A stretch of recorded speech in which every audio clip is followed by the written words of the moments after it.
번 보는 분들에겐 다른 쪽을, 하나도 안 보는 분들에겐 한 번에 양쪽을, 일석이조, 아니 일석다조의 효과를 드리는 시사 동시상영관 유튜브 좌우극장.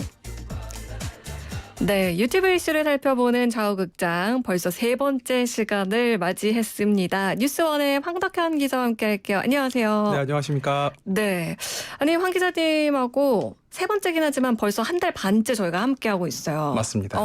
마이크를 조금 입 쪽으로 가까이 가주세요. 네.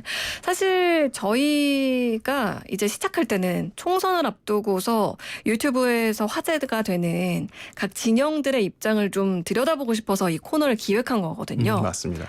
근데 그 사이에 이 코로나19라는 엄청난 변수가 생겼어요. 네. 게다가 이제 신천지까지 등장을 했고요. 네, 그렇습니다.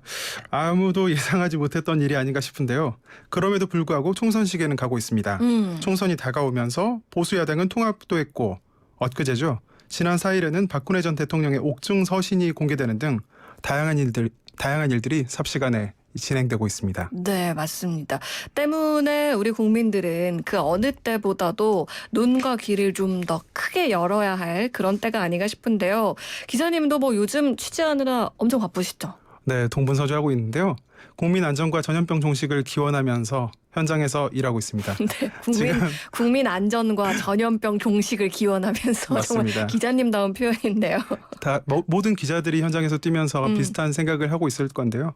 모쪼록 청취자분들도 개인 위생에 잘 지켜주시고요. 모두 건강하셨으면 하는 바람입니다. 네, 좋습니다. 자, 그래서요, 이번 주는 어떤 주제로 좀 유튜브 세상을 살펴보면 좋을까요? 네, 앞서서 말씀드린 대로 여러 가지 일들이 계속 발생하다 보니까 시사 관련 유튜브들도 폭발적으로 영상들을 만들어내고 업로드하고 있습니다. 네. 오늘 이슈 고르기가 그래서 좀 어려웠습니다. 아, 그렇군요. 그러면 고심 끝에 고른 오늘의 주제 어떤 건지 말씀해 주시죠.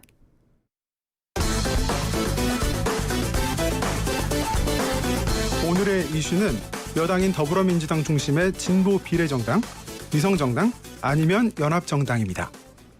네, 사실 코로나19 때문에 지금 선거 얘기하는 게 네, 정당들 입장에서는 약간 좀 꺼려하는 것 같긴 해요. 위험 부담이 조금 있죠. 네, 그렇지만 물밑에서 선거 정쟁은 아주 치열하게 이루어지고 있습니다.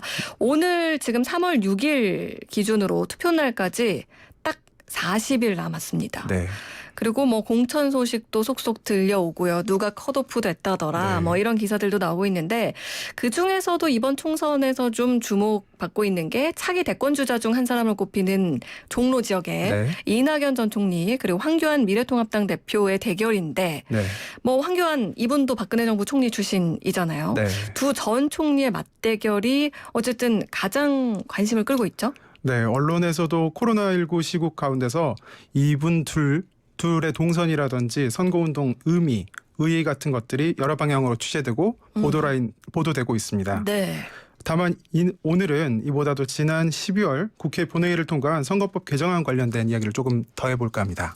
네. 선거법 개정안 일단은 통과되기까지도 정말 말도 많고 탈도 많았고 이게 자칫하면 누구한테 유리하냐 뭐 이렇게 될 수 있기 때문에 네. 정말 쉽지 않게 통과가 됐는데요. 일단은 간단하게 이제 바뀐 내용들을 보면 전체 의석은 300석으로 고정을 하고 비례대표 47석에 연동형 캡을 적용해서 연동률 50%를 적용하기로 했습니다. 맞습니다. 이게 말이 너무 어려워요. 일단은 네. 전체 의석 300석 이건 알겠어요. 국회의원 전체 수가 300명이 된다는 네, 거고요. 그대로 300명. 네. 그리고 그중에 비례대표, 비례의원이 47명. 네. 그리고 그다음이 어렵습니다. 연동형 캡, 연동률 50%? 이거 좀 쉽게 설명해 주실 수 있을까요? 네, 연동형 캡과 연동률은 비례대표를 뽑는 방식이라고 보시면 될 것 같은데요. 네. 기존 방식은 이제 비례 후보를 낸 정당 득표율이 많으면 비례 후보를 더 많이 받고 네. 미래 대표를 더 네. 받고. 득표가 적으면 덜 받는 방식인데요.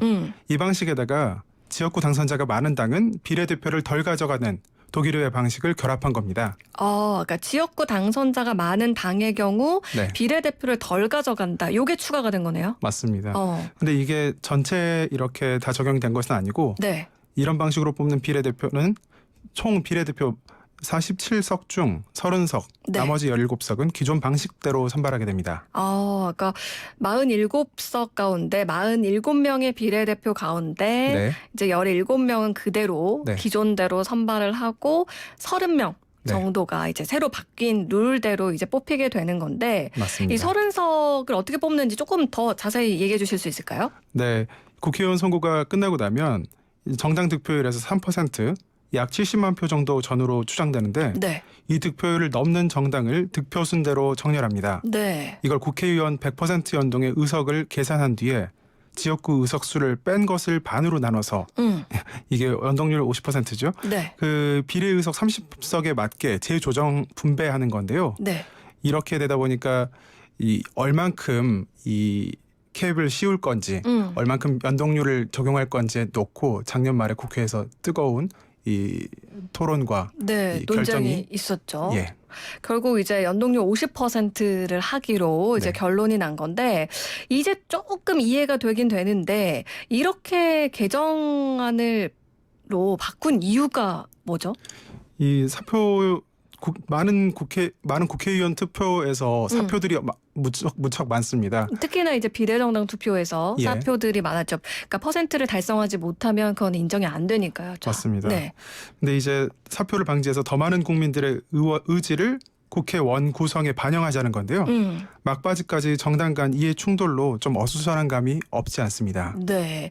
이제 이 부분에 대해서는 이제 유권자들도 이해를 잘 하고 있어야지만 네. 이제 예전에는 어차피 이 정당을 찍으면 사표가 날 것 같으니까 될 땅에 밀어주자 약간 이런 그런 심리가 투표 좀, 예. 심리가 있었는데 이번에는 조금 달라진다는 거를 여러분들이 알아주셨으면 좋겠고요. 그래서일까요? 이번에 미래통합당의 전신인 자유한국당 몇몇 의원들이 사실상 뭐 위성정당 또 자매정당이라고 불리기도 하던데 미래한국당을 창당을 했어요. 그렇죠? 네, 맞습니다. 그래서 여당인 더불어민주당은 과거 비례자유한국당, 즉 미래한국당 창당을 강하게 비판해 왔습니다. 그러면서 본인들은 국민 상향식 공천 원칙을 지키고 훌륭한 인재 영입과 정책 제시를 통해서 지역구 선거와 비례정당 투표 모두 정정당당하게 총선에 임하겠다고 밝혀왔는데요. 네. 그런데 최근 당 차원은 아닐지라도 당 안팎에서 이 위성정당, 비례정당 이야기가 나오고 있는 겁니다. 그러니까 선거일이 다가오다 보니까 이제 본인들이 우리는 그렇게 하지 않겠다라고 네. 이야기를 했다가 조금 다급해진 것 같아요. 말이 바뀐 거라고 볼 수 있을까요? 네, 그래서 당 안에서도 이런 내부적 비판이 조금씩 나오고 있고 밖에서는 이제 민주계열 시민단체들에서 민주당을 향해서도 꼼수라고 비판하는 경우가 꽤 있습니다. 하지만 아직 지금 논의가 나오고 있는 거지 결정이 된 건 아니에요. 네, 맞습니다. 네. 뭐 관련해서 좀 관계 있는 전 의원들이라고 해야 할까요? 아니면 무소속으로 전환한 의원들도 비슷한 발언들을 좀 했죠? 네, 정봉준 전 의원이 비례정당으로 열린민주당 창당을 선언했고 무소속 손혜원 의원도 비례민주당 같은 비슷한 언급을 하면서 이런 분위기가 계속 이어지고 있는 상황입니다. 네. 말씀하신 것처럼 이 부분에 있어서는 진보 진영 내부에서도 좀 갑론을박이 있을 것 같거든요.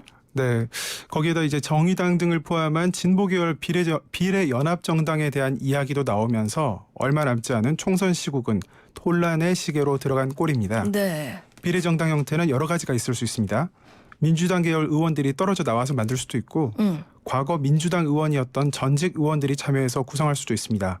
이런 다양한 가능성들이 열려 있는 상태입니다. 네, 그렇군요. 이제 앞으로 어떻게 흘러갈지 조금 더 주목해야 할 부분인데, 자, 오늘 이제 이런 상황에서 황 기자가 이제 수많은 유튜브 영상들 중에 픽을 해 오셨습니다. 네. 어느 시선으로 먼저 좀 봐볼까요?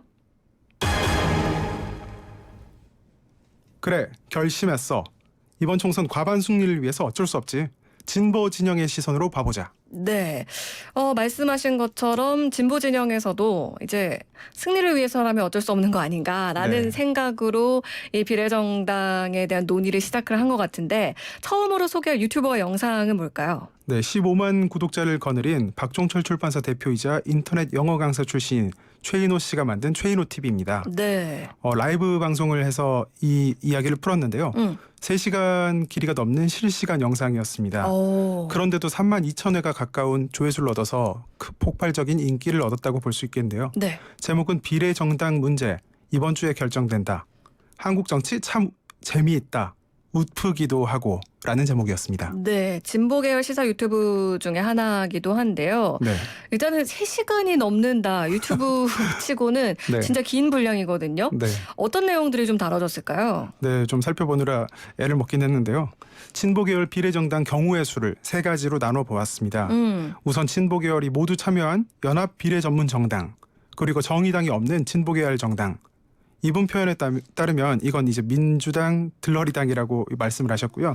마지막으로 민주당 전현직 인사만 구성된 이른바 완전 파란 유니폼, 이런 가능성들을 언급하면서 이 중 뭐가 돼도 민주당은 좋다. 이렇게 말씀하셨습니다. 네. 그러니까 앞서서 얘기해드린 것처럼 대표적인 진보 계열 시사 유튜버다 보니까 네. 민주당 입장에서 다양한 가능성들을 좀 분석해 본 것 같은데요.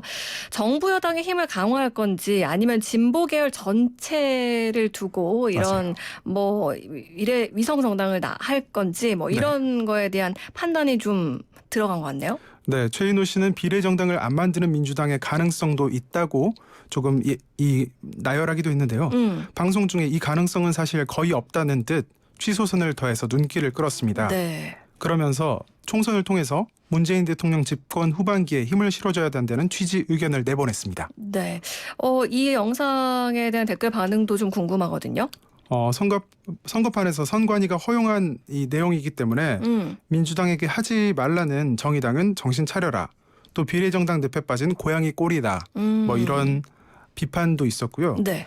정의당 그만 부르자. 민주당 지지자가 밥상 차리니 정의당이 먹으려고 한다. 그러니까 예를 들어서 민주당 같은 경우는 지역구에서 의원을 정의당보다 많이 뽑기 때문에 만약에 같이 한다면 이 비례대표는 정의당이 좀 더 많이 가져갈 확률이 높기 때문에 이러한 것을 조금 넌지시 비판한 것으로 보입니다. 네, 댓글만 보더라도 지금 최인호 TV의 뭐 성향이랄까요? 이런 네. 걸 좀 알 수 있을 것 같은데, 자, 다음 또 유튜브 영상 하나 볼까요? 네, 7만 7천여 명 구독자를 보유한 곽동수 TV입니다. 과거 한 기업에서 기획실장을 지냈고 지상파에서 곽동수의 컴맹 탈출 등을 방송하면서 인기를 끈 시사평론가인데요. 네. 위성정당, 비례정당, 민주당은 손 떼고 시민들에게 맡기세요.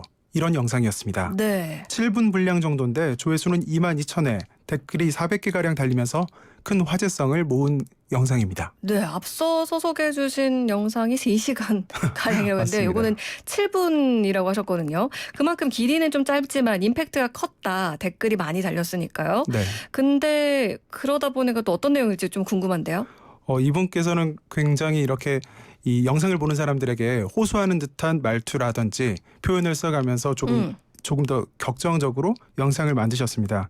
민주당이 위성 정당을 만들기에 적절치 않은 순간이다. 미래통합당을 보면서 탈법 꼼수라고 비난해 왔는데 이제 와서 민주당이 이걸 만들면 면이 안 선다. 이렇게 말했습니다. 민주당의 위성 정당을 만들면 안 된다고도 언급했습니다. 아예 이제 입장이 확고한 네. 그런 이제 상황인데 또 이 얘기 이외에 다르게 또 달라진 이야기들이 있을까요? 이게 대신 비례정당을 순수한 마음을 가진 시민들이 깃발을 들고 모였으면 좋겠다고 말했습니다. 민주당과 선을 그으면서 비례정당에 대해서는 이야기를 한 겁니다. 그렇군요. 이해찬 대표가 아예 선언을 하라고까지 당부했고 만약 위성정당을 만들면 민주당 내부에서도 또 지지자들 사이에서도 역풍이 불 수 있다고 강조했습니다. 네, 이 비례정당에 대해서 강한 반대 입장을 나타내고 있는 그런 유튜버인데 댓글 반응도 좀 궁금하거든요. 네, 문재인 대통령님을 지켜달라. 공수처법 꼭 시행될 수 있게 해달라. 진보 계열 표가 갈라지지 않느냐는 우려도 있었고요. 노무현 대통령의 열린우리당, 문재인 대통령의 더불어민주당, 그리고 깨어있는 시민들의 줄임말 같은데요. 네. 깨시민들의 열린민주당이라는 설명도 있었습니다. 민주계열 지지자들의 응원 댓글이 좀 많았습니다. 네, 그렇군요. 이제 지금 쭉 살펴보니까 네. 진보의 시선으로 봐보자 하고 저희가 지금 2개의 이제 유튜브 영상을 소개를 해드렸는데 이제 어떻게 분석하느냐에 따라서 댓글 반응들도 달라지고 그걸 네. 보는 이제 사용자들도 좀 다른 것 같다는 느낌이 확실히 듭니다. 맞습니다. 자, 그럼 반대편의 시선으로 넘어가 볼까요? 그래, 결심했어. 이번엔 보수의 시선으로 봐보자. 민주당 이제 와서 꼼수? 네. 뭐 앞서서도 진보 내부에서도 갑론을박이 있는데 보수 측에서는 당연하게 네. 비판을 받아왔던 입장이니까요. 맹공을 퍼부을 것 같은데요. 네, 이게 단어들을 골라왔는데 이게 방송에서 수위가 적절한 수준까지는 한번 골라봤습니다. 네. 제목에서 파렴치, 폭망, 격앙 이런 강한 어조가 많았습니다. 먼저 살펴볼 유튜브는 전 국회의원이자 정치평론가로 활동하고 있는 전효옥 씨 영상입니다. 네. 제목은 민주당 이 와중에 위성정당 의전원 실습하고 있는 조모 씨처럼 파렴치 이렇게 말했습니다. 네. 이 KBS 기자 출신인 전 국회의원 안영환 씨와 함께하는 11만 명 규모의 유튜브 안영환 전효옥의 안방 TV입니다. 네. 전효옥 전 의원 같은 경우는 이분도 발언이 좀 강한 편으로 맞습니다. 네, 알려진 분인데 요새 보다 보면은 뭐 전 국회의원이라던가 전 정당인, 전 기자 뭐 이런 분들이 유튜브를 참 많이 하시는 것 같아요. 의전원의 조모 씨라고 이제 제목에 들어갔는데요. 네. 이게 조국 전 법무부 장관의 뭐 자녀를 말하는 걸까요? 네, 해당 영상에는 실명으로 추정되는 이름을 직접 썼는데 방송에는 좀 적절치 않은 것 같아서 조정했습니다. 전 씨는 더불어민주당을 참 뻔뻔하다고 언급하면서 자유한국당의 헌정질서 유린, 반민주주의 등 욕설만 안 했지 온갖 비방을 하고 있더니 자기들도 하려고 하고 있다. 위성정당을 하려고 하고 있다는 거죠. 이런 맹공을 퍼부었습니다. 네, 뭐 위성정당을 이제 와서 뭐 만들려고 논의한다라고 하니까 당연히 이제 뭐 맹공을 퍼붓는 거는 이해를 하는데 여기서 조모 씨 얘기는 왜 나온 걸까요? 저도 이게 잘 연결되는지는 모르겠는데 둘 다 뻔뻔하다는 게 전 씨의 주장입니다. 조 씨와 조 전 장관의 이 본인 재판들이 끝나지도 않은 상태에서 이 본인이 제보받은 바에 따르면 학교에 나와서 웃으면서 수업을 듣고 이런 내용들을 제보받았다는 것인데요. 네. 해당 내용을 제가 백방으로 수소 한번 해봤지만 조 씨에 대한 해당 내용은 사실관계가 확인되지 않았습니다. 그렇군요. 그러니까 진보 진영의 비례정당 이야기와 조국 전 장관의 아들 이야기를 묶은 건데 네. 이 두 개 사안을 뭐 이렇게 같이 이야기하는 것에 대해서는 청취자분들이 좀 판단해 주시면 좋겠습니다. 자, 이 영상에 대한 반응도 궁금하거든요. 이게 민주당 녀석들 속성상 원래 뭐 조작의 달인이다 이런 강경한 말도 있었고요. 네. 나머지는 좀 댓글이 많긴 한데 사실상 이제 비속어가 섞인 욕설이라든지 푸념 같은 것들이 조금 많았습니다. 그렇군요. 그래서 지금 그대로 설명을 못 해주시는 것 같은데 네. 자, 보수 진영 유튜브 하나 더 볼까요? 네, 구독자 87만 5천 명. 어마어마한 규모입니다. 네. 전 국회의원인 진성호 씨가 운영하는 진성호 방송 영상을 소개해드리려고 합니다. 네. 제목은 민주당도 위성정당, 정의당 격앙 이런 영상인데요. 네. 조회수가 22만 회입니다. 오. 상당한 파급력을 가지고 있는 것 같습니다. 네, 그만큼 많은 분들이 보셨다는 얘기인데 이 진성호 전 의원 같은 경우는 과거 논객으로도 활동을 많이 했고요. 네. 근데 지금 이제 유튜브로 무대를 옮긴 건 거죠? 네, 아무래도 논객이라든지 시사평론가들이 많아지다 보니까 이 TV보다 유튜버에서 이렇게 수익이라든지 이런 발언들을 제대로 담으면은 이것들을 또 언론이 인용해주기 때문에 이러한 방송들을 많이 하는 것 같습니다. 확실히 좀 유튜브가 대세인 것 같긴 한데 네. 자, 어떤 내용들이 다뤄졌는지 볼까요? 네, 통합당이 미래한국당 공천까지 착착 맞아떨어지고 있다고 제1당 바뀌는 건 시간 문제라고 주장했습니다. 네. 이 더불어민주당이 비례정당에 군부를 떼고 있다고도 강조했고요. 네. 염치 없는 말을 보수 유튜버가 나와서 한 거 죄송합니다. 네. 염치 없다는 말을 이 보수 유튜버마다 하고 있는 것 같은데 같은 말도 반복했습니다. 이게 범여권의 위기의식을 느낄 수 있는 것이라고 언급했고 만들지 말고 본인들 갈 길 가라는 당부 아닌 당부도 했습니다. 네, 그렇군요. 오늘 이 비례정당에 대한 이야기를 좀 해봤는데요. 사실 정치 분야를 저희가 다룰 때는 기계적 중립도 좀 반드시 필요하기 때문에 네, 맞습니다. 시간 관계상 각각 이제 각 진영의 두 편의 유튜브 영상을 전해드렸습니다. 하지만 앞서서 말씀드린 대로 관련 영상들은 워낙 많다 보니까 청취자분들께서 좀 더 시간을 갖고 투자해서 보시면 좋겠다. 뭐 이런 생각도 듭니다. 네, 맞습니다. 네. 근데 이제 영상 중에 어떤 것은 주장이 강하고 또 어떤 것은 앞서 나온 기사를 읽어준다든지 이러한 사실과 이 주장이 여러 가지가 혼재되어 있기 때문에 네. 잘 살펴보시는 게 중요하다고 조언드리고 싶습니다. 네, 좋습니다. 오늘은 여당인 더불어민주당 중심의 진보 비례정당, 위성정당 아니면 연합정당이라는 주제로 유튜브 좌우극장 살펴봤습니다. 선택은 여러분의 몫입니다. 여러분께서 두 눈 크게 뜨고 보셨으면 좋겠습니다. 유튜브 좌우극장 지금까지 뉴스원의 황덕현 기자와 함께했습니다. 오늘 말씀 고맙습니다. 감사합니다.